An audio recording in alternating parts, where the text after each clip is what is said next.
I was raised to believe that the neoliberal secret sauce that made my country rich was going to make every country rich, right? Even those of us who critique the neoliberal project as a hegemonic project that isn't necessarily good for everybody else, we still don't always see the ways in which other countries have resisted. What have neoliberals gotten wrong about the politics and economics of globalization? I want to make 3 points. They've gotten the term itself wrong.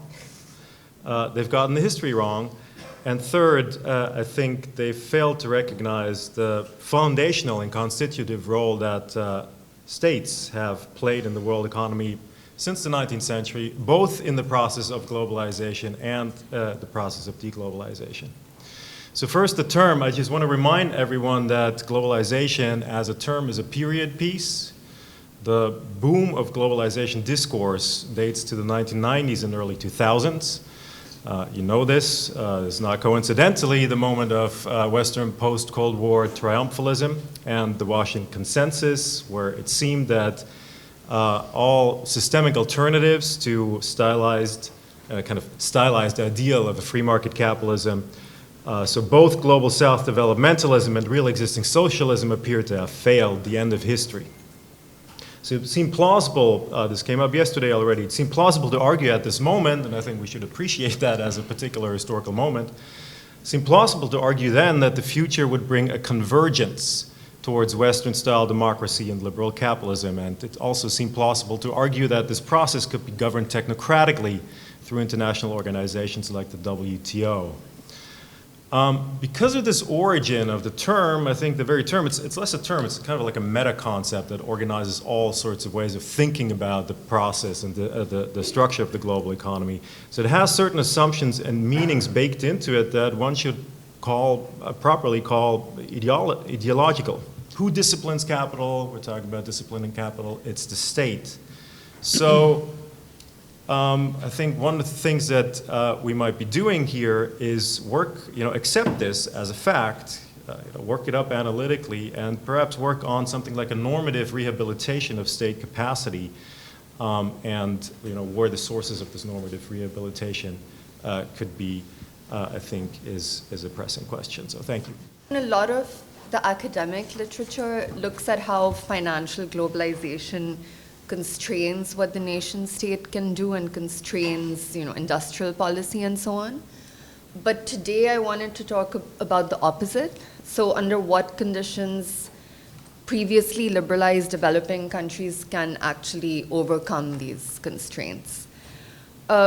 And I'm interested in how the structure of the international system, which has been transformed by globalization, how that constrains or enables states to pursue kind of state-led development more generally and state intervention in the financial sector more specifically. In 2006, there was this, the Evo Morales government was elected to power.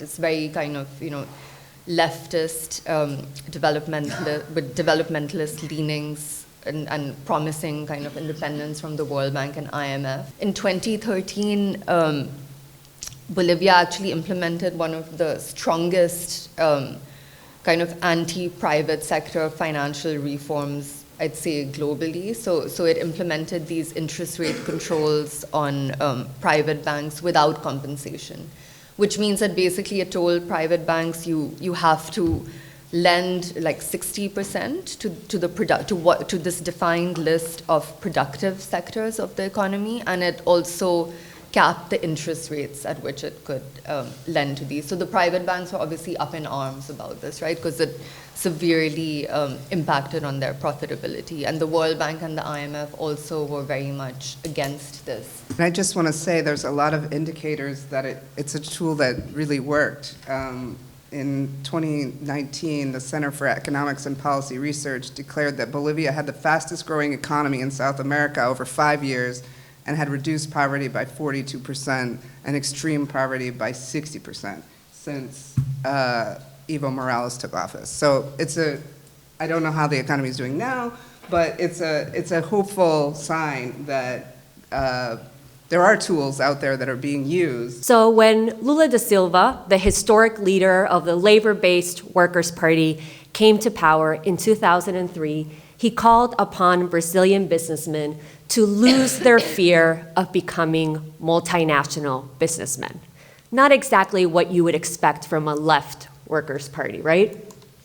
And this idea, right, that you could use the state to incentivize your local firms to become multinational corporations is actually a widespread yet understudied phenomenon across late developers. This state provision of state investment capital enabled Brazilian firms greater access to foreign markets and knowledge.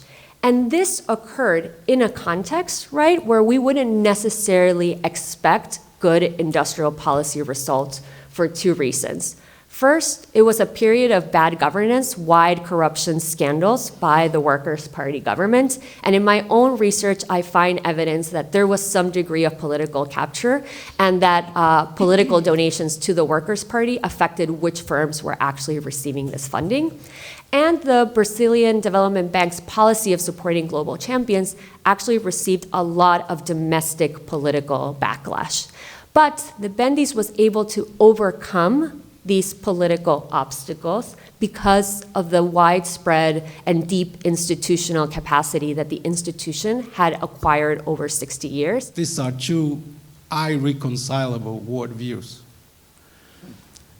Since, as I understand it, our shared objective of this conference is to diagnose the current situation, to help outline possible courses of action for the progressive camp, the first question I would like to ask is, why are we progressives paralyzed? Why is that? I don't mean we are not making different, innovative, and interesting proposals, quite the opposite. What I mean is that we are not being effective in opposing Trumpian-like coalitions. I think that if history teaches us anything, is that there is little time to formulate a new progressive program and build a coalition in support of it. Elections and democratic institutions still exist, albeit with visible fragilities. We must take advantage of them while we still can. However, if we want to stop the regression, we must change our attitude and act quickly. This change in attitude will entail recognizing the reorganization of the global order as irreversible.